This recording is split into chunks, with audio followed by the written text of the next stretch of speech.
on your life now. This time it's got to be good. Get it right now, yeah.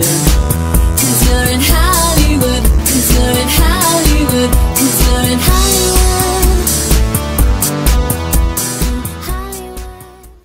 So it's a little bit late, but better late than never. It Chapter 2. Well, it picks up 27 years after the first one. All the losers are adults now, all doing their own separate shit. Except for Mike. Mike still lives in Derry, and he hasn't let go of the whole Pennywise thing. He actually becomes obsessed with it, and I guess that's a good thing, though. But, so he draws them all back to Derry, and then once they're all back together, weird shit starts happening again, and Pennywise resurfaces.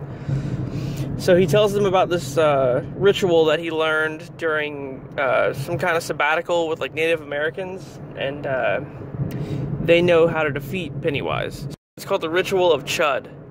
And it takes a while for them to get any traction, you know, throughout the movie. But eventually they do, and they go down into the sewer where they had their encounter in the last movie.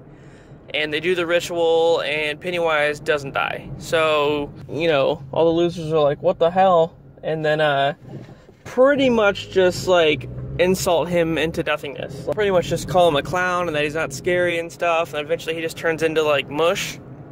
And the dead lights burn out. I don't know. It's really weird. Like, it's a lot better than the giant crab spider ending. But, you know. He does turn into a spider, kind of, but not, like, as lame as the last one. Yeah, Eddie dies in this one too, but not just by being a little bitch. He actually goes out swinging and gets stabbed, so that's cool. And everything in the end is fine, you know, they all go back to their lives. I guess Ben and Beverly end up together, and everybody just does their own thing. Mike finally moves on and gets the hell out of the town, and that's it. So, one thing I'm kind of bummed about, though, is they didn't change the origin, which I'm sure they wouldn't have, because Stephen King was, like, really about having it how he wrote it.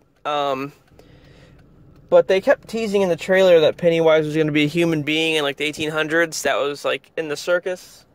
And they didn't do that.